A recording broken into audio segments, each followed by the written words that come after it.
Hello listeners, welcome to a new episode of the good talk podcast. हम आपके host, मैं हूं सागर और मैं हूं चर्चिल। और हर हफ्ते की तरह we are back with a new topic to talk about, जिससे रिलेटेड कुछ स्टोरीज, कुछ एडवाइस, कुछ एडवेंचर्स हम आपसे शेयर करेंगे विद द होप कि इनको यूज करके आप वहां पहुंच सकेंगे जहां आप पहुंचना चाहते हैं।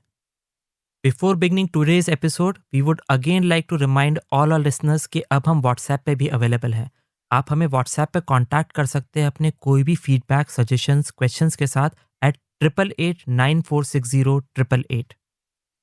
इसके अलावा आप हमें ईमेल कर सकते हैं at contact@thegoodtalk.in। और अगर आप किसी से ये पॉडकास्ट शेयर करना चाहते हैं तो simply give them the link thegoodtalk.in और वो अपने फेवरेट पॉडकास्टिंग प्लेटफॉर्म या फिर हमारी वेबसाइट पे ये एपिसोड्स सुन पाएंगे। With that let's start today's episode. आज हम बात करने वाले हैं how to start your journey, और if you are in a journey और आप बीच में कहीं अटक गए हैं तो how to restart your journey. हमारे काफ़ी सारे लिसनर्स ने हमें क्वेश्चंस भेजे थे इन द पास्ट और फ्रीक्वेंटली भेजते रहते हैं कि हम अपनी लाइफ में आगे बढ़ना चाहते हैं, बट जब भी हम चालू करते हैं किसी जर्नी पे तो हम कुछ दिन तो चलते हैं and then we get stuck. और काफ़ी बार ऐसा होता है कि हमें समझ ही नहीं आता कि कौन से एरिया को टैकल करें और क्या चीज़ फिक्स करना चालू करें ताकि हम आगे बढ़ सकें। तो आज हम उन्हीं चीज़ों को और उन्हीं क्वेश्चंस को एड्रेस करने वाले हैं कि कैसे आप अपनी सेल्फ इम्प्रूवमेंट, ग्रोथ और हैप्पीनेस की जर्नी को स्टार्ट कर सकते हैं। हम सबके पास बहुत सारे एरियाज होते हैं अपनी लाइफ के जिसको हम इम्प्रूव करना चाहते हैं। तो हम एक ही टाइम पे हेल्थ के बारे में भी सोच रहे होते हैं, फाइनेंसेस के बारे में भी सोच रहे होते हैं, हम ये भी सोच रहे होते हैं कि हमें वर्क में या बिजनेस में आगे कैसे बढ़ना है और रिलेशनशिप्स में आगे कैसे बढ़ना है। और होता यह है कि इतने सारे डिफरेंट जगहों पे हमें सिर्फ कमी नज़र आती है। हमें ये लगता है कि हम कितनी जगह पे वीक हैं या कितनी जगह ऐसी है जहाँ पे हमने कुछ किया नहीं है, हम कुछ कर नहीं रहे। एंड ड्यू टू दैट हम एक पर्टिकुलर लूप में अक्सर फंस जाते हैं। वो लूप ये होता है कि हम हर जगह कुछ करने की कोशिश करते हैं और हमें लगता है कि ये जो छोटे मोटे हम इम्प्रूवमेंट करेंगे उससे हम कहीं पहुंच जाएंगे। मैंने देखा है कि अगर आपको बहुत सारी प्रॉब्लम्स एक साथ घेरे हुए हैं तो आपको आइडेंटिफाई करना पड़ेगा कि आपकी सबसे बड़ी या सबसे इंपॉर्टेंट प्रॉब्लम क्या है। कई बार ये भी हो सकता है कि आपकी सबसे बड़ी प्रॉब्लम आपकी सबसे इंपॉर्टेंट प्रॉब्लम नहीं होगी, क्योंकि सबसे बड़ी प्रॉब्लम को सॉल्व करने की स्किल्स या फिर टूल सेट आपके पास अभी नहीं है। तो यू हैव टू रियलाइज कि आपके लाइफ का कौन सा एरिया करेंटली आपके लिए सबसे इंपॉर्टेंट है और उसमें कौन सी सबसे बड़ी प्रॉब्लम है जिस पे आप काम कर सकते हैं। उसके बाद ही you can move on to next area. अगर आपने जो बात कही मैं उससे टोटली एग्री करता हूँ कि आप हर फ्रंट पे एक साथ नहीं लड़ सकते। अगर आप लाइफ में एक जंक्चर पे हैं जहाँ पे आपकी लाइफ बहुत मोमेंटम में नहीं चल रही है, तो आपको आइडेंटिफाई करना बड़ा ज़रूरी है कि कौन सा एक पर्टिकुलर एरिया होगा जिससे आप स्टार्ट करना चाहते हैं अपनी जर्नी। मैं तो बहुत बड़ा फ़ैन उस चीज़ का भी हूँ कि आप एक प्रॉब्लम फिक्स करें और ऑटोमेटिकली 100 प्रॉब्लम उसी एक प्रॉब्लम को फिक्स करने से हो जाए। तो जब हम ये जर्नी स्टार्ट करते हैं या अपनी ग्रोथ और हैप्पीनेस की जर्नी स्टार्ट करते हैं, तो हमें एक एरिया ऐसा आइडेंटिफाई करना होगा जिससे हम स्टार्ट करना चाहते हैं। अगर हम मल्टीपल फ्रंट्स पे एक साथ लड़ने जाएंगे तो हम उनमें से किसी पे भी सक्सेस नहीं ले पाएंगे।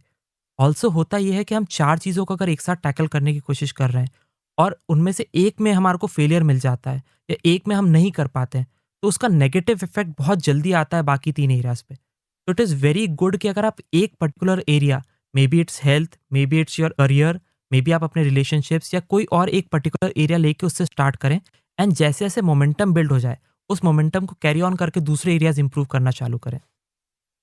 और ये एरिया आइडेंटिफाई करने के अलग अलग तरीके हो सकते हैं। आप या तो चूज कर सकते हैं कि चाहे अब कुछ हो जाए मैं ये स्पेसिफिक एरिया सॉल्व करने वाला हूँ, मैं इसी पे काम करूंगा नो मैटर व्हाट हैपेंस। या फिर आप ये देख सकते हैं कि आपको सबसे ज़्यादा तकलीफ किस एरिया में हो रही है, and then you can see कि जिस एरिया में आपको तकलीफ हो रही है क्या उस चीज़ के वेरिएबल्स या उस एरिया के वेरिएबल्स आपके हाथ में हैं। For example, you might have a problem at your job as well as in your health, पर उसमें से कौन सी चीज़ आपके हाथ में ज़्यादा है ये आपको समझना पड़ेगा। अगर आपको लगता है कि आपके पास अभी इतना समय नहीं है कि आप अपनी हेल्थ को कंप्लीटली फिक्स कर पाए, तो हेल्थ के एरिया में आपको कुछ सिंपल स्टेप्स लेने चाहिए एंड वर्क के एरिया में बड़े स्टेप्स लेने चाहिए, ताकि इन द फ्यूचर आप इतने फ्री हो पाए कि आप हेल्थ को प्रॉपर अटेंशन दे पाए।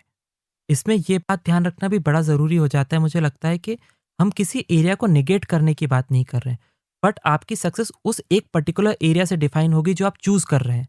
तो आप अपनी जीत और हार का जो डिसीजन है वो उस एरिया से निकाल रहे हैं। बाकी एरियाज़ में भी आप काम कर रहे हैं, आप हेल्थ के लिए भी कोशिश कर रहे हैं, बट आपका प्राइमरी फोकस और प्राइमरी सक्सेस का डिटर्मिनेंट अभी करियर होना चाहिए या जो जॉब में सिचुएशन है उसे फिक्स करना होना चाहिए। तो ये आइडेंटिफाई करना बड़ा अच्छा रहता है। एंड ज़रूरी नहीं है कि हर एरिया हर इंसान के लिए सही हो। कोई इंसान अपनी जर्नी हेल्थ से स्टार्ट करना चाहता है, कोई हो सकता है अपने रिलेशनशिप्स फिक्स करना चाहता है, कोई करियर फिक्स करना चाहता है। तो ये हर इंसान के लिए उसकी सिचुएशंस के हिसाब से वेरी करता जाएगा। प्राइमरीली मुझे लगता है कि हर एरिया इक्वल इंपॉर्टेंस नहीं रखते हैं। आप कुछ एरिया से स्टार्ट करते हैं तो आपके सक्सेस की प्रोबेबिलिटी बहुत बढ़ जाती है, जो कि मैंने अपने पर्सनल एक्सपीरियंस से देखा है। बट मे बी हो सकता है जो एरिया मेरे लिए इतना स्टार्टिंग के लिए अच्छा नहीं रहा हो, आपके लिए वो भी अच्छा हो। इसका एक पर्सनल एग्जाम्पल जो मेरे पास है वो है मेरी हेल्थ की जर्नी। मैंने ऑब्जर्व किया था कि मैं लाइफ में बहुत कुछ करना चाहता था। It was in career, it was related to music जो मुझे पसंद है, it was related to writing जो मुझे अच्छा लगता था। पर मैं उनमें से किसी भी चीज़ में प्रॉपरली फोकस नहीं कर पा रहा था, बिकॉज कॉन्स्टेंटली मेरी हेल्थ मुझे एक तरह से रोक देती थी। I was in a very bad situation health wise. And मैंने देखा कि even though I was trying to fix it, उसके बावजूद भी उसमें प्रॉपरली एफर्ट नहीं डल रहे थे और मैं कुछ ढंग से कर नहीं पा रहा था। तो सोचते सोचते जब मुझे ये क्लियर हो गया कि अगर मैंने अपनी हेल्थ फिक्स नहीं करी तो नथिंग एल्स वुड वर्क, तो मैंने अपनी हेल्थ को एक रिस्पेक्ट देनी स्टार्ट करी। I started to give it time, I started to give it effort. And मैंने पहली बार ये करने की कोशिश करी कि मैं अपने अंदर के क्रिटिक के बारे में ना सुनूं, मैं कुछ भी नेगेटिव चीज़ें ना सोचूं, और सिर्फ जो मेरा ट्रेनर मुझे कह रहा है या जो भी मेरे को सही इन्फॉर्मेशन दे रहा है वो कह रहा है उसको फॉलो करते चलो। मैंने जितना ये किया आई रियलाइज कि एक स्पिल ओवर इफेक्ट आना शुरू हुआ। देयर केम अ पॉइंट जब मेरी हेल्थ एक पर्टिकुलर लेवल पे पहुंच गई, जिसके बाद मेरे को समय मिलने लगा, एनर्जी मिलने लगी मेरे वर्क को, मेरे म्यूजिक को, मेरी राइटिंग को फिक्स करने की, उस पर और काम करने की। तो अगर ऐसा कुछ है जो आपको आपकी लाइफ में मेजर चेंजेस करने पे रोक रहा है, तो वो चीज़ सबसे पहले सॉल्व करना एक ईजी वे है चूज करने का कि कौन सा एरिया आपको सॉल्व करना चाहिए। मुझे हेल्थ बहुत ही अच्छा एरिया लगता है आपकी इस पूरी इम्प्रूवमेंट या हैप्पीनेस की जर्नी स्टार्ट करने का। उसके मल्टीपल कारण हैं। पहला तो मुझे ये लगता है कि जब आप हेल्थ से कुछ फिक्स करने की कोशिश करते हैं, तो आपके पास बाय डिफ़ॉल्ट एनर्जी बढ़ जाती है। तो वो एनर्जी आप यूज़ कर पाते हैं दूसरे एरियाज़ में। सेकंड मुझे लगता है कि हेल्थ एक अच्छा एरिया है स्टार्ट करने के लिए अपनी इम्प्रूवमेंट की जर्नी का, वो ये है कि जब भी आप कुछ फिज़िकल वर्क करते हैं, मे बी रनिंग है, मे बी वॉकिंग है, आप जिम जाते हैं, आप कोई स्पोर्ट्स खेलते हैं, उसके बाद आपको डेफ़िनेटली अच्छा लगता है। बहुत से एरियाज़ ऐसे हैं जिनमें कुछ करने के बाद आप ड्रेन आउट हो जाते हैं, बट अगर आप अपने आप को इम्प्रूव करने के लिए कुछ भी फ़िटनेस रिलेटेड कर रहे हैं, तो आपको डेफ़िनेटली बहुत अच्छा लगता है। एंड थर्ड रीज़न ये है कि हेल्थ रिलेटेड रिज़ल्ट्स बहुत जल्दी आते हैं। जब आप हेल्थ रिलेटेड कुछ करते हैं तो आपको 1 हफ्ते बाद, 1 महीने बाद कॉन्क्रीट रिज़ल्ट्स दिखते हैं। ज़रूरी नहीं है करियर में आप कुछ एफर्ट्स लेंगे तो आपको रिज़ल्ट्स दिखें, या आप कुछ नया पढ़ना चालू करेंगे तो आपको इतनी जल्दी रिज़ल्ट्स दिखें। बट हेल्थ में गारंटीड है कि अगर आप 1 महीने तक लग के कोई भी फ़ॉर्म ऑफ वर्कआउट करते हैं, तो आपको रिज़ल्ट्स ज़रूर दिखेंगे। हेल्थ उस मायने में भी बहुत अच्छा है कि हेल्थ के साथ सक्सेस मेजर बहुत आराम से की जा सकती है। आप जिम गए हैं या नहीं गए हैं, इसका बहुत ही ईज़ी मेजरमेंट है। या आपने आज वॉक करी है या नहीं करी है, इसका बहुत ही ईज़ी मेजरमेंट है। इसकी स्टार्टिंग और एंड पॉइंट्स बहुत क्लियर हैं। तो पर्सनली मुझे लगता है कि health is a very good area जहाँ से आपको अपनी इम्प्रूवमेंट की जर्नी या हैप्पीनेस की जर्नी स्टार्ट करनी चाहिए। That's a very good point कि इसमें सक्सेस मेजर करना बहुत आसान है, क्योंकि बहुत ही कम एक्सटर्नल फैक्टर्स होते हैं, एक्सेप्ट कि अगर आपके शहर में बहुत ठंड पड़ रही हो और सुबह उठना मुश्किल हो, जो आपकी हेल्थ की जर्नी को इम्पैक्ट करते हैं। It is very easy to wake up and start going to whatever health routine you go through, और आप मेजर कर सकते हो कि रोज़ आपने कितना अच्छा किया। इसमें एक कैवियाट मैं ऐड करना चाहता हूँ कि हेल्थ का मतलब ये नहीं है कि now you suddenly need muscles and now you suddenly need a flat Bailey and उसके बाद ही आपकी हेल्थ अच्छी होगी। हेल्थ का सिंपल मीनिंग ये हो सकता है कि आप अपनी लाइफ में रोज़ थोड़ा मूवमेंट ऐड करते हैं। ये मूवमेंट वॉकिंग के फॉर्म में हो सकता है, रनिंग के फॉर्म में हो सकता है, स्किपिंग के फॉर्म में हो सकता है। किसी भी ऐसी चीज़ से जिससे आपकी दिल की धड़कनें थोड़ी तेज़ होती है, आपकी कैलोरीज थोड़ी भी बर्न होती है, हेल्थ की तरफ एक अच्छा कदम हो सकता है। And if you start there तो आप देखोगे कि आपकी एनर्जी वगैरह बढ़ जाती है और दूसरे एरियाज़ में आप उनको यूज़ कर पाते हो। सो अगर आपको समझ नहीं आ रहा है कि आपको लाइफ के किस एरिया को फिक्स करना चाहिए, या आपको हर जगह बहुत ज़्यादा वेरिएबल्स दिख रहे हैं एनवायरनमेंट में, तो हेल्थ एक ऐसी चीज़ है which you can start small, which you can start tomorrow, and which is completely under your control. इसमें मुझे सागर एक और चीज़ जो लगती है वो ये है कि जब हम बात कर रहे हैं इस पूरी हेल्थ को फिक्स करने की, तो हम ये नहीं बोल रहे हैं कि हम कंप्लीट स्विच मार लेंगे। हम आज तक अनहेल्दी पर्सन थे या आज तक हम कुछ नहीं करते थे और कल हम सब कुछ करने लग जाएँगे। हम अपनी डाइट भी फिक्स कर लेंगे, हम अपना रूटीन भी फिक्स कर लेंगे, हम अपनी स्लीप भी फिक्स कर लेंगे और हम बाकी वेरिएबल्स हम जिमिंग भी 2 घंटे करने लग जाएँगे। बेसिकली द पर्पस इज़ कि आप स्टार्ट करें कुछ। अगर आप लाइफ में एक ऐसे पॉइंट पे हैं जहाँ पे आपके सारे एरियाज़ हिले हुए हैं या आप बहुत ही सक्सेस की जर्नी में चल रहे थे और आप सडनली एक्सटर्नल सर्कमस्टेंसेस की वजह से आप अटक गए हैं और आप अपनी जर्नी रीस्टार्ट करना चाहते हैं, तो हेल्थ बहुत अच्छा एरिया होता है स्टार्ट करने के लिए। तो आप पहले दिन कुछ फिक्स करें हेल्थ में, 1 हफ्ते बाद थोड़ा-सा और फिक्स करें एंड उसके बाद आपको मोमेंटम मिलने लग जाएगा। फिर वहाँ से आप दूसरे एरियाज़ टैकल करना चालू कर दें। मेरे ख्याल में जो अनहेल्दी और हेल्दी का डिफरेंशियल है वो बहुत ही गलत है। You can not go from unhealthy to healthy in one day या one year for that matter. पर आप रोज हेल्दियर की तरफ जरूर जा सकते हैं। तो आप जो भी छोटा एक्शन करते हैं वो आपको हेल्थ की तरफ ले जा रहा है, बेटर हेल्थ की तरफ ले जा रहा है। तो अगर आप लेट्स गेट हेल्दी की जगह लेट्स गेट हेल्दियर के टर्म्स में सोचेंगे तो आप अपने एक्शंस को ज़्यादा डायरेक्ट कर पाएंगे, उसको कंट्रोल कर पाएंगे और उस पर वर्क कर पाएंगे। इसके बाद जो नेक्स्ट टिप मेरे पास है वो है कि आपका जो भी सक्सेस का एरिया है, उसको मॉर्निंग में ही कर लेना एज़ अ फर्स्ट टास्क बड़ा ज़रूरी होता है। क्योंकि उससे 2-3 चीज़ें होती हैं। पहला तो ये कि जब आप मॉर्निंग में ही कोई टास्क पिक करते हैं, तो आपके सक्सेस के चांसेस बहुत बढ़ जाते हैं।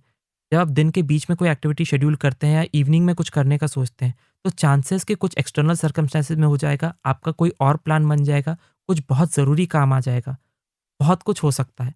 बट अगर आपने डिसाइड किया है कि जिस एरिया से आप स्टार्ट करना चाह रहे हैं, आप उसको मॉर्निंग में ही टैकल कर लेंगे and as the first task tackle कर लेंगे, तो उसमें सक्सेस के चांसेस बहुत बढ़ जाते हैं।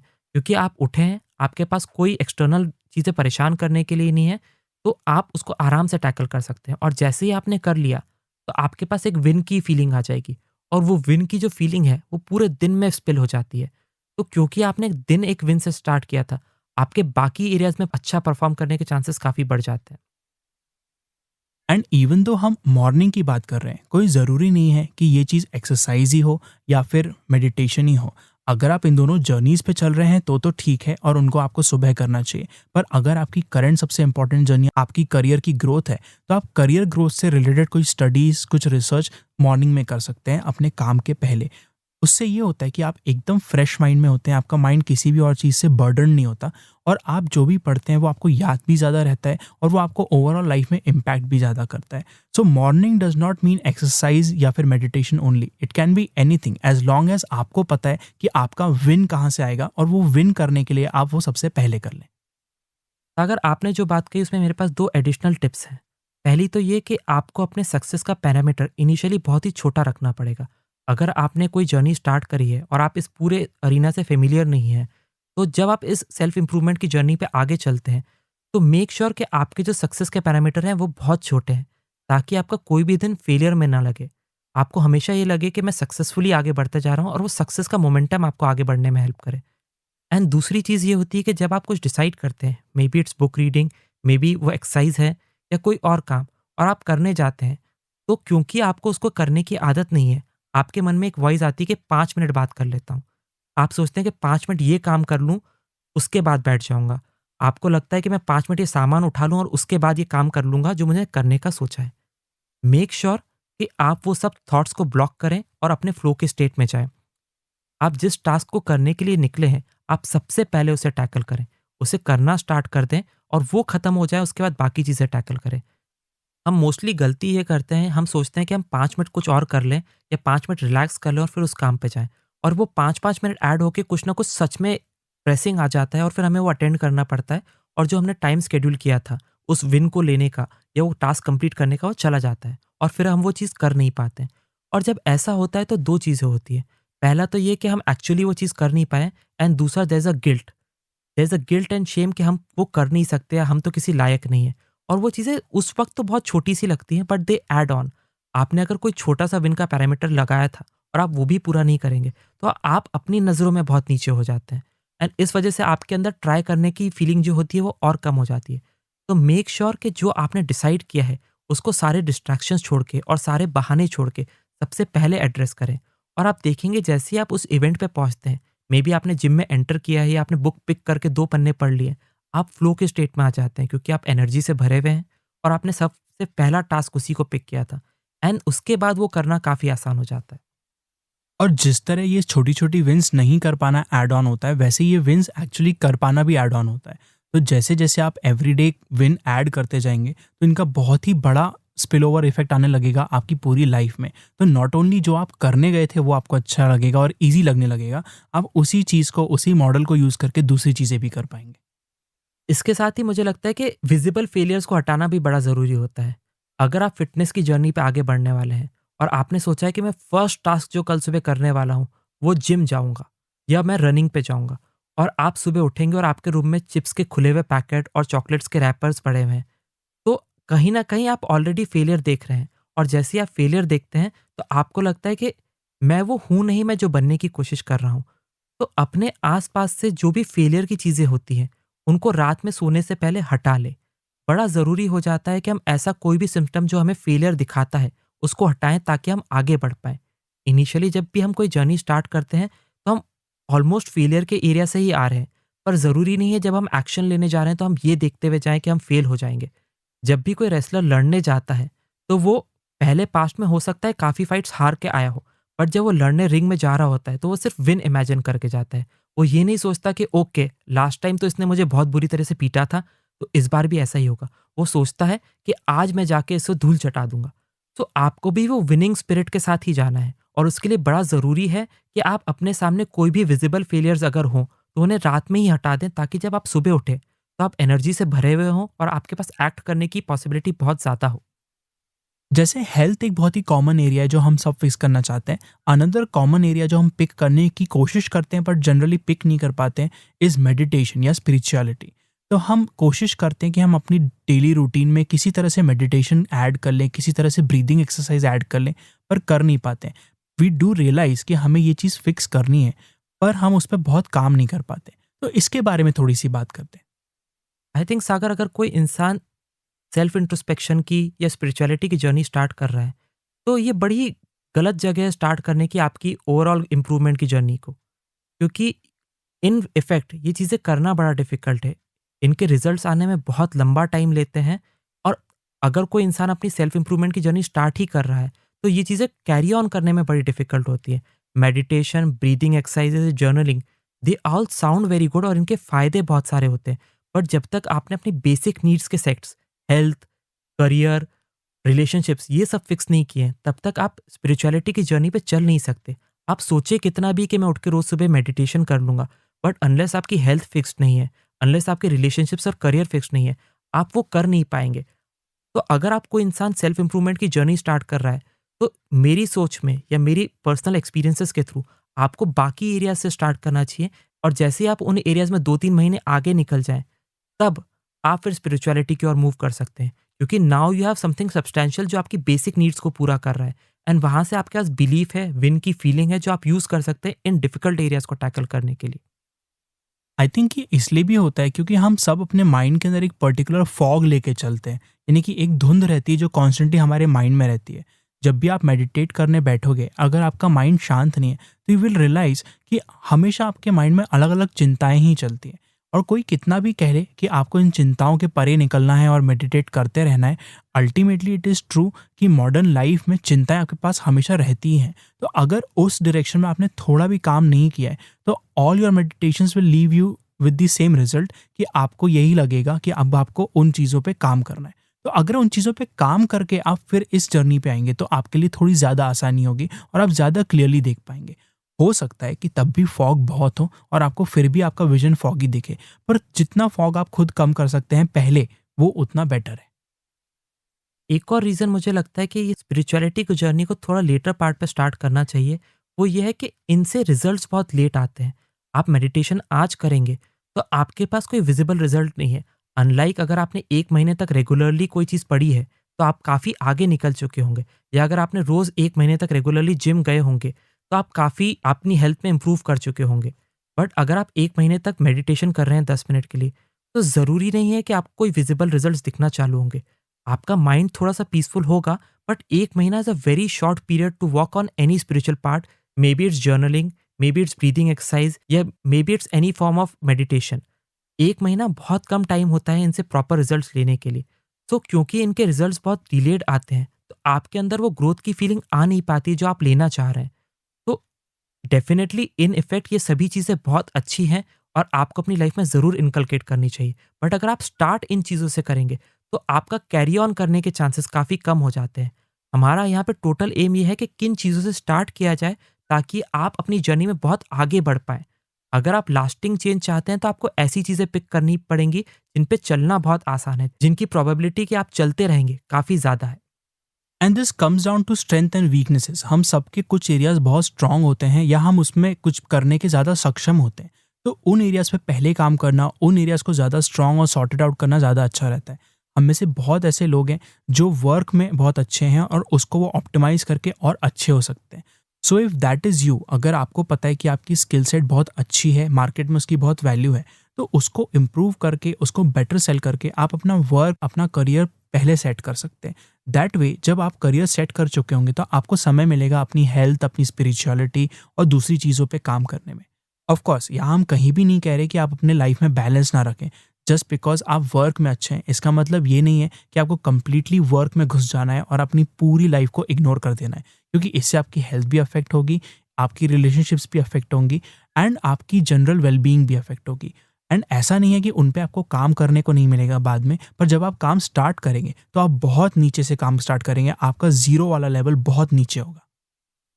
बेसिकली जो चीज़ सागर कहना चाह रहे हैं वो ये है कि जब आप स्टार्ट करते हैं तो आपके विन का पैरामीटर कोई एक पर्टिकुलर अरीना होगा। तो इस केस में वर्क आपके विन का पैरामीटर है। बाकी सारे एरियाज़ में भी आप काम कर रहे होंगे, बट आप डेली बेसिस पे उन पे प्रोग्रेस नापेंगे नहीं और इस वजह से उन एरियाज़ में होने वाली सक्सेस या फेलियर से आपको डिससैटिस्फैक्शन की फीलिंग नहीं आने वाली है। आपकी सारी सैटिस्फैक्शन की फीलिंग इस एरिया से रिलेटेड है। मुझे पर्सनली लगता है जब आप वर्क, स्टडी या कोई स्किल एक्वायरमेंट की बात करते हैं, तो नॉट ओनली आपको सुबह वो करने की कोशिश करनी चाहिए, also you should make it a point कि अगेन आप अपने सक्सेस के पैरामीटर्स को काफ़ी छोटा रख के चलें। अगर आपको कोई चीज़ सीखनी है, तो अगर आपने 365 डेज़ तक एक बहुत स्मॉल एडिशन भी किया है उस चीज़ में, तो आप 365 डेज़ बाद बहुत कुछ सीख के निकलेंगे। बट अगर आप अपने सिस्टम को ओवरबर्डन करने की कोशिश करेंगे और आप सोचेंगे कि ओके, मैं आज ही 50 पेजेज़ पढ़ लेता हूँ, चांसेस कि आप 2 दिन पढ़ने के बाद उसे छोड़ देंगे बहुत बढ़ जाते हैं। बट अगर आप वही टारगेट 5 या 10 पन्ने रखेंगे, तो आपके कंटिन्यूअली वो करते रहने के चांसेस बहुत ज़्यादा हैं। एंड आप देखेंगे कि 10 पन्ने पढ़ के भी मैंने 20 दिन में एक बुक खत्म कर ली है और साल के एंड होने पे मैं एटलीस्ट 25 बुक्स पढ़ पाया हूँ। तो आपको थोड़ा लॉन्ग टर्म में भी सोचना पड़ेगा कि हम अगर लंबी जर्नी चल रहे हैं और हमारी ग्रोथ की जर्नी आज से चालू होकर लाइफ के एंड तक है, तो हमें रियलिस्टिकली उसे शेप करना पड़ेगा। हम अनरियलिस्टिक एक्सपेक्टेशंस रख के उस एरिया में नहीं घुस सकते। अगर हम ये टारगेट लेके चलते हैं कि आज तक हम कुछ नहीं कर रहे थे पर्टिकुलरली अपनी स्किल इंप्रूव करने के लिए और हम रोज़ 2 घंटे देना चालू कर देंगे, तो ये बहुत ही अनरियलिस्टिक एक्सपेक्टेशन है। आपके करंट शेड्यूल में 2 घंटे निकालना बहुत ही डिफ़िकल्ट और बहुत ही बड़ा आस्क है। तो आप 2 घंटे तो नहीं निकाल पाएँगे, आप 2 दिन पुश करके निकाल लेंगे, हो सकता है 5 दिन कर लेंगे, बट छठे दिन कुछ ऐसा सर्कमस्टेंसेस आएँगे जहाँ पे आपको छोड़ना पड़ेगा एंड फिर 7वें दिन आप वापस नहीं कर पाएँगे और फिर वो जो आदत आपने बनाने की कोशिश की थी, वो बनने से पहले ही छूट जाएगी। एंड इस टाइप के एपिक प्लान्स हम यूजुअली तब बनाते हैं जब हमें पता है कि हम किसी एरिया में वीक हैं या हम परसीव करते हैं कि हम उस एरिया में बहुत वीक हैं और अभी हमें उसी एरिया को फिक्स करना चाहिए। तो हम सोचते हैं कि अब मैं अपनी हेल्थ जर्नी स्टार्ट करूँगा और कल से एपिक डाइट रखूँगा, एपिक वर्कआउट रखूँगा, एपिक सोऊंगा बिल्कुल सही समय के लिए और फिर आराम से दिन भर का काम कर लूँगा। And in a few days we realise कि ना हमारे पास एपिक समय है, ना हम एपिकली खा रहे हैं, ना हम डाइट ठीक कर पा रहे हैं, ना हम सो पा रहे हैं। तो अगर आप किसी एरिया में एपिक प्लान्स बना रहे हैं तो वो बहुत अच्छा है because it gives you a dream to work towards, पर उस पे एक्चुअल एक्शन लेना आपके लिए बहुत मुश्किल होगा। इसलिए क्योंकि अगर वो आपकी वीकनेस है तो उसमें आपकी जर्नी बहुत लंबी रहने वाली है। तो you should pick an area जिसमें आपको मालूम है कि आपको इम्प्रूव करना है, जिसमें आपकी कुछ स्किल्स अभी अवेलेबल हैं, ताकि आप एटलीस्ट कुछ विंस ले सकें। जब वो विंस की ताकत आपके पास रहेगी तब आप अपने वीक एरियाज पिक कर सकते हैं और देख सकते हैं कि अब उन एरियाज में क्या करना है। अनदर वेरी कॉमन एरिया जो लोग पिक करते हैं वो है रिलेशनशिप्स फिक्स करना। जब लोग देखते हैं कि मेरा जॉब भी बहुत अच्छा नहीं है, मेरी हेल्थ में भी बहुत बुरे हालात हो रहे हैं एंड मेरे रिलेशनशिप्स भी बहुत अच्छे नहीं चल रहे हैं। मे बी ये रिलेशनशिप्स गर्लफ्रेंड बॉयफ्रेंड के साथ होते हैं या आपके स्पाउस के साथ हो सकते हैं and they try to fix the relationships and वहाँ पे गलती ये हो जाती है कि रिलेशनशिप से अगर आप स्टार्ट करने की कोशिश कर रहे हैं अपनी सेल्फ इंप्रूवमेंट की जर्नी, तो रिजल्ट्स बहुत ही एम्बिगुअस होते हैं। हमेशा सर्टन रिजल्ट्स नहीं आते, फीडबैक बहुत लेट आता है। आपने कोई एक्शन लिया, ज़रूरी नहीं है सामने वाला उसको उसी समय एप्रिशिएट करेगा और रेसिप्रोकेट करेगा। तो आपके लॉन्ग टर्म सक्सेस के चांसेस तो काफ़ी हाई रहते हैं, बट शॉर्ट टर्म में आपको पता नहीं है कि आपको रिजल्ट्स कैसे मिलने वाले हैं। तो उसको अपने सक्सेस का पैरामीटर मत बनाइए। आप डेफ़िनेटली रिलेशनशिप्स में चीज़ें इंप्रूव करने की कोशिश कीजिए। आप एक्ट करिए और अपने आप को इंप्रूव करिए। आप बेटर तरीके से बात करिए, आप अपना कम्युनिकेशन इंप्रूव करिए, आप अपने टच और फीलिंग्स बताने का तरीका इंप्रूव करिए। बट रिलेशनशिप कभी भी आपके सक्सेस का पैरामीटर नहीं होना चाहिए। जब आप ग्रोथ और सेल्फ इंप्रूवमेंट की जर्नी पे चलते हैं, तो रिलेशनशिप्स को कभी भी अपने सक्सेस के पैरामीटर में मत रखिए। आपके सक्सेस के पैरामीटर्स दूसरे एरिया से आ सकते हैं। आप उसे करियर से ले सकते हैं, आप उसे हेल्थ से ले सकते हैं, आप उसे नई चीज़ें सीखने से ले सकते हैं। बट उसे रिलेशनशिप से लेना एक फेलियर की स्ट्रैटेजी है, क्योंकि आपने 4 दिन तक कोई चीज़ें की और सामने वाले ने नोटिस नहीं किया या कुछ नेगेटिव बोल दिया आपकी करने के बाद, तो आपका पूरा मन ही खत्म हो जाएगा और जिस जर्नी पे आप चलने निकले थे, आप रुक जाएँगे। बट अगर आप दूसरे एरियाज़ को अपना सक्सेस का पैरामीटर मान रहे हैं और उनमें आगे बढ़ रहे हैं एंड साइमल्टेनियसली रिलेशनशिप्स में भी इम्प्रूव कर रहे हैं, तो अब आपको फ़र्क नहीं पड़ता है क्योंकि आप अपनी जर्नी पे तो चल ही रहे हैं और आपको सक्सेस मिल ही रही है। Relationship is just a side project जो आप लेके चलें, जो कि लाइफ लॉन्ग चलने वाला है। आई थिंक इसलिए ऐसा भी होता है चर्चिल, क्योंकि रिलेशनशिप्स में हमारा ईगो भी बीच में आ जाता है।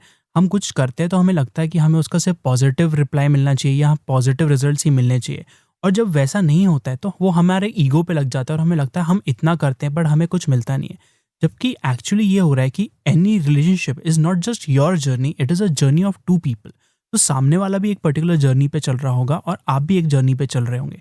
डेफिनेटली अगर आप लोग साथ में हो तो आपकी जर्नी साथ साथ है, बट एक ही जर्नी में अलग अलग चीज़ें देखना पॉसिबल है। जब आप कार पे जाते हो तो आप अगर राइट ऑफ द कार में बैठे हो तो आप राइट तरफ की चीज़ें देख रहे हो, और पर्सन जो लेफ्ट में बैठा है वो लेफ्ट तरफ की चीज़ें देख रहा है। हो सकता है राइट में कोई चीज़ आपको बहुत ब्यूटीफुल लगे और आप उसको पॉइंट आउट करें, पर कोई ज़रूरी नहीं है कि एट दैट पर्टिकुलर टाइम वो पर्सन जो लेफ्ट में देख रहा है उसको देख पाए और देख के अप्रिशिएट कर पाए। तो इट्स नॉट दैट कि आपको कार छोड़ के भाग जाना चाहिए, but you should give time कि जिस जर्नी पे आप चल रहे हो उसमें आप साथ में आ पाओ और फिर उस पर काम कर पाओ। हाउएवर, एक ऐसी रिलेशनशिप है जिसको आप कभी भी फिक्स कर सकते हो, और वो रिलेशनशिप है आपकी अपने साथ वाली रिलेशनशिप। आप नो मैटर किस रिलेशनशिप में हो, उन पूरी रिलेशनशिप्स में एक ही चीज़ कॉमन है, वो है आप। तो आप जैसे बिहेव करते हो लोग आपकी तरफ वैसे बिहेव करेंगे। ये वर्क एरिया में हो सकता है, या आपके पर्सनल एरियाज फ्रेंडशिप्स में हो सकता है, या आपकी मैरिड लाइफ में हो सकता है। आप जिस तरह से बिहेव करते हो, जिस तरह से लोगों को ट्रीट करते हो, वैसा ही ट्रीटमेंट, वैसी ही जनरल बातें आपके बारे में और आपकी तरफ भी होती हैं। तो अगर आपको लगता है कि you are not getting what you want from life, अगर आपको लगता है कि लोग आपको ठीक से ट्रीट नहीं करते, तो it is time to look at yourself and see कि आप खुद को किस तरह से ट्रीट करते हैं। क्या आप अपने आप को रिस्पेक्ट देते हैं, आप अपने आप को प्यार देते हैं, आप अपने लिए टाइम निकालते हैं? और जितना आप ये ज़्यादा करेंगे, आप देखेंगे कि आप सेम चीज़ें दूसरों के लिए भी बहुत ईज़िली कर पाएँगे। एंड डिस्पाइट आपके बेस्ट एक्शंस, बेस्ट इंटेंशंस, बहुत सारे विल पावर और बहुत सारे एफर्ट्स के बावजूद ऐसा होता है कि हम फेल हो जाते हैं। हम किसी जर्नी पे चलना चालू करते हैं एंड जब हम थोड़ा आगे बढ़ जाते हैं तो कुछ एक्सटर्नल सर्कमस्टेंसेस की वजह से, कुछ दिन मिस करने की वजह से या कुछ इंटरनल रीजंस की वजह से हम उस जर्नी पे चल नहीं पाते हैं एंड हमें लगता है कि हमारी जो पूरी जर्नी थी वो वेस्ट हो गई है और हम ज़ीरो पे आके खड़े हो गए हैं।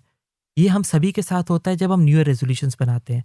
हम बहुत ही पैशन के साथ जनवरी पास करते हैं और जैसे-जैसे फ़रवरी आता है, हमारे एफ़र्ट्स कम होने लग जाते हैं और हम कुछ दिन मिस कर देते हैं अपनी उस जर्नी का। और फिर हमें लगता है कि ओके, अब तो वापस न्यू ईयर तक रुकना पड़ेगा इस जर्नी को रिस्टार्ट करने के लिए। बट ऐसा कोई ज़रूरी नहीं है। आपको ज़रूरत है वापस रीस्टार्ट करने की उसी मोमेंट पे। बहुत बार ऐसा भी होता है कि कोई जर्नी जब खत्म होती है, may be it's a relationship, may be it's a work project जो फेल हो जाता है, या समथिंग एल्स, आपको बहुत ज़्यादा इमोशनली अफेक्ट करती है। अगर कोई ऐसी जर्नी है जो आपको इमोशनली अफेक्ट कर रही है, तो उसको रीस्टार्ट करने से पहले आपको एक ब्रेक ज़रूर लेना चाहिए। जैसे कि अगर आप किसी बहुत बड़े प्रोजेक्ट पे काम कर रहे हैं, तो उस प्रोजेक्ट में कभी ना कभी संडेज आते हैं, वीकेंड्स आते हैं, छुट्टियाँ आती हैं, और उसके बाद वो प्रोजेक्ट बहुत आराम से वापस स्टार्ट हो जाता है। सिमिलरली, अगर आपको लाइफ में कभी ऐसा हुआ है कि आप किसी चीज़ पे चल रहे थे और वो अचानक ख़त्म हो गई फॉर व्हाटएवर रीज़न, और उससे आप बहुत ज़्यादा नेगेटिवली अफेक्टेड हैं, तो उसको फिर से स्टार्ट करने में आपको दिक्कत बहुत आएगी। इसके लिए ज़रूरी है कि you take a break from it. आप कुछ समय के लिए कुछ ऐसी चीज़ करें जो आपके लिए करना आसान है, और जब आप थोड़ा सा रिफ्रेश फील हो, then go back to the same problem that you were trying to solve. So basically अगर आपने फ़िटनेस की जर्नी स्टार्ट की थी और आप 1 महीने तक बहुत अच्छे से जिम गए थे, फिर कोई एक शादी अटेंड करने के चक्कर में आपने 4 दिन जिम मिस कर लिया है एंड नाउ आपके अंदर बहुत रेजिस्टेंस आ गया है जिम जाने को लेके। आप बिल्कुल लैक ऑफ एनर्जी और लैक ऑफ मोटिवेशन फ़ील कर रहे हैं जिम जाने के लिए। तो instead of pushing yourself on the same day कि मुझे तो आज वापस आते ही जिम जाना है, आप 2 दिन का कॉन्शियस ब्रेक ले सकते हैं एंड उस कॉन्शियस ब्रेक में अपने आप को रिफ्रेश कर सकते हैं और वो सारा मोटिवेशन रीडिस्कवर कर सकते हैं जिम जाने को लेके। एंड सोचने में बड़ा ये कॉन्ट्राडिक्टरी लगता है क्योंकि हम 4 दिन का तो ब्रेक लेके ही आए थे, उसके बाद 2 दिन के एक्स्ट्रा ब्रेक की ज़रूरत क्या है? डिफरेंस यहाँ पे इंटेंशन का है। जो 4 दिन का ब्रेक था, वो हमारे कंट्रोल में नहीं था। बट जो ये 2 दिन का ब्रेक हम अभी लेने वाले हैं, अपने आप को रिफ्रेश करने के लिए, ये हमने चूज़ किया है। और जब आप कोई चीज़ चूज़ करते हैं, तो आपका आउटलुक उसकी तरफ बड़ा डिफरेंट होता है। आप उसे अप्रोच बहुत अलग तरीके से करते हैं और आप उससे वैल्यू डिराइव करने की कोशिश करते हैं। जब कोई चीज़ आप पे फ़ोर्स की जाती है तो आप उससे वैल्यू डिराइव करने की कोई कोशिश नहीं करते हैं। तो जब आप ये ब्रेक चूज़ करते हैं, तो आप बहुत कॉन्शियस थॉट्स देते हैं कि आपने ये ब्रेक क्यों लिया है और उससे बेटर रिज़ल्ट्स निकालने की कोशिश करते हैं। मुझे लगता है कि हम ऑफ़िस में ये चीज़ बड़ी आराम से कर पाते हैं क्योंकि वहाँ पे हमें छुट्टी अप्लाई करनी पड़ती है और जब छुट्टी सैंक्शन हो जाती है, तो हम उस छुट्टी को सैंक्शन करा के काफ़ी एन्जॉय करते हैं, उस पे पूरा फ़ोकस रहते हैं और हमें कोई गिल्ट नहीं लगता क्योंकि हमें पता है कि once the holiday is over we will go back और हम वहाँ पे उतने ही अच्छे से काम करना शुरू कर देंगे। मैंने देखा है कि कभी-कभी आपको लाइफ़ में खुद से ही छुट्टी माँगनी पड़ती है। You have to tell your mind that you need a break और वो ब्रेक लेने के बाद you have the intentions to start again. तो इन अ वे आपको खुद से ही छुट्टी अप्रूव करवानी है ताकि you do not feel guilty कि आपने ब्रेक लिया। एक ब्रेक के लिए अगर आपको गिल्टी लग रहा है, इसका मतलब आप कहीं न कहीं कुछ गलत कर रहे हैं। कहीं न कहीं आपको खुद पे भरोसा नहीं है कि वो जर्नी आप वापस से स्टार्ट करेंगे। So take a conscious break, make sure कि आपको पता है आप उस ब्रेक पे क्या कर रहे हैं and as soon as the break is done आपको समझ में आएगा कि आप रिफ्रेश्ड हैं and you are ready to take on the journey again. कई बार तो ये ब्रेक हेल्प करता है उस फॉग को क्लियर करने में भी कि हम कोई चीज़ करने क्यों निकले थे। जब हम किसी जर्नी पे चलते हैं तो वाइज़ मिस होना बहुत ही नॉर्मल थिंग है। हम फ़िटनेस की जर्नी स्टार्ट करते हैं और हमारे सारे एक्शंस सिंक में चल रहे होते हैं। हम वर्कआउट कर रहे हैं, हमने अपनी डाइट इम्प्रूव कर ली है, हमने अपनी स्लीप इम्प्रूव कर ली है और अब वो सब विदाउट एनी एफर्ट्स चल रहे हैं। बट सडनली हम बीमार पड़ जाते हैं और हम 10 दिन तक जिम नहीं जा पाते, हमारी पूरी डाइट चेंज हो जाती है, हमारी बॉडी मसल्स लूज़ कर लेती है और हमारी एनर्जी बहुत कम हो जाती है। बट इन सब के साथ एक और चीज़ होती है, जो इनिशियल व्हाय हम लेके चले थे, अब वो कहीं छुप गया है। तो जब आप 3 दिन का एक्स्ट्रा ब्रेक लेते हैं, 2 दिन का कॉन्शियस ब्रेक लेते हैं, तो आपके पास उस व्हाय को रिडिस्कवर करने का मौका मिलता है। और ये फ़िटनेस में तो अप्लाई होता ही है, ये बाकी एरियाज़ में भी अप्लाई होता है। अगर आप कुछ सीखने निकले थे, मे बी इट्स स्पेनिश या फ्रेंच और आपने वो सीखना चालू की थी, तो आपके पास बहुत सारे रीज़न्स थे सीखने के। आप क्लासेस भी जा रहे थे, आप ऑनलाइन ट्यूटोरियल्स भी ले रहे थे, आप स्पेनिश में लोगों से बात भी कर रहे थे। बट सडनली कुछ बहुत ही प्रेसिंग वर्क रिलेटेड आ गया और अब आप स्पेनिश बोलना परस्यू नहीं कर पा रहे हैं। तो क्योंकि आप कुछ दिन तक वो परस्यू नहीं कर पाए थे, तो आपका व्हाय तो चला ही गया था, अब आपके पास मोमेंटम भी नहीं बचा था उसे करने का।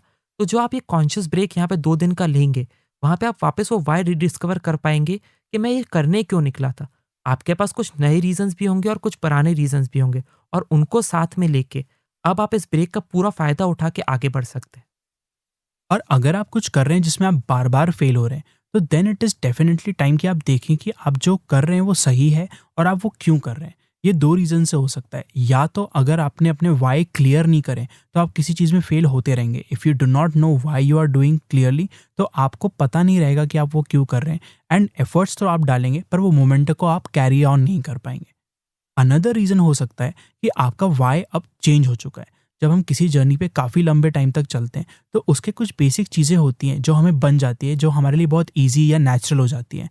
तो हमने जिस रीज़न से उस जर्नी को स्टार्ट किया था, that is no longer relevant क्योंकि अब हम उसके परे निकल चुके हैं। फॉर एग्ज़ाम्पल अगर आप कॉन्फिडेंस बिल्डिंग की एक्सरसाइज़ेज़ करते थे, तो एक पॉइंट आएगा जब आपका कॉन्फिडेंस एक सर्टेन लेवल पे पहुँच चुका होगा और उस पॉइंट के आगे आपको नए रीज़न्स चाहिए होंगे उसको और बिल्ड करने के। मे बी इसका मतलब है कि पहले आप स्टेज कॉन्फिडेंस बिल्ड कर रहे थे, आप अब पर्सनल रिलेशनशिप्स में कॉन्फिडेंस बिल्ड करना चाहते हैं या वाइस वर्सा।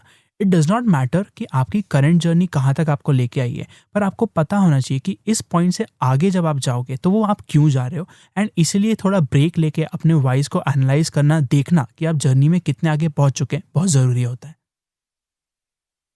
एंड कई बार आपको रियलाइज़ होगा कि अगर आप कॉन्स्टेंटली फेल होते जा रहे हैं एक पर्टिकुलर जर्नी पे, तो कहीं न कहीं आपके करने का तरीका बहुत गलत है। आपने बहुत सारे तरीके ट्राई किए हैं बट फिर भी आपको सक्सेस नहीं मिल रही है। उस केस में एक्सटर्नल आउटलुक रखना और एक मेंटर को ढूँढना या एक ऐसे इंसान को ढूँढना जिसने वो चीज़ सक्सेसफुली की है, बड़ा हेल्प करती है। हम अपने आप पे बहुत प्रेशर डालते हैं सभी कुछ खुद फिगर आउट करने का। बट ऐसा करना कोई ज़रूरी नहीं है। हम लोगों से हेल्प ले सकते हैं, हम उनसे एडवाइस ले सकते हैं या आप उनसे काउंसिल ले सकते हैं कि इस चीज़ को कैसे बेटर किया जा सकता है। तो अगर आप नोटिस कर रहे हैं कि आप कोई एरिया में आगे बढ़ना चाहते हैं, बट आप कॉन्स्टेंटली फेल होते जा रहे हैं और आप बार-बार इतने एफर्ट्स डालने के बाद भी सक्सेस नहीं ला पा रहे हैं, तो नेक्स्ट टाइम जब आप रीस्टार्ट करें, तो सेम चीज़ें मत करें। आप लोगों से हेल्प लें, एक मेंटर या गाइड या कोच रखें अपने लिए और उनकी एडवाइस पे वर्क करना चालू करें। क्योंकि रिपीटेड एक्शन करके बार-बार फेलियर लेने से कोई फ़ायदा नहीं है।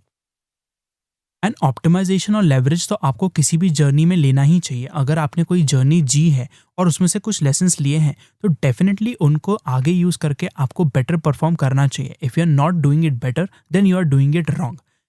जब भी आप कोई जर्नी लोगे तो उसमें फेल होने के बावजूद भी आपको पता रहेगा कि क्या सही है और क्या गलत, तो अगली बार वो जर्नी स्टार्ट करने में आपको उतनी ज़्यादा हेल्प होगी।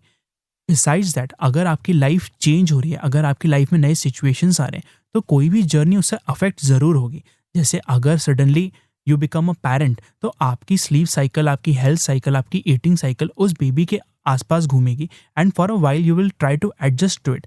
अगर आप अपनी लाइफ को वैसे ही जीना चाहेंगे जैसे आप बेबी के पहले जीते थे तो आप कितनी भी कोशिश कर लें आपको डिफ़िकल्टी आएगी आएगी। और इस तरह के लाइफ चेंजेस हमारी लाइफ में होते रहते हैं जिनको हम नोटिस नहीं करते। तो अगर आप ब्रेक लेते हैं, अगर आप एनालाइज करते हैं कि आप क्यों फेल हुए, कब फेल हुए, तो आप देखेंगे कि आपके पास नए रीजंस हैं, नई चीज़ें हैं देखने के लिए, और उन वेरिएबल्स को इंटीग्रेट करके आप अपनी जर्नी फिर से शुरू कर सकते हैं। अल्टीमेटली वेदर आप कोई जर्नी स्टार्ट कर रहे हैं पहली बार या कोई आप जर्नी रीस्टार्ट कर रहे हैं, आपको पता होना चाहिए where is it taking you. आपको पता होना चाहिए आप किस डायरेक्शन में जा रहे हैं।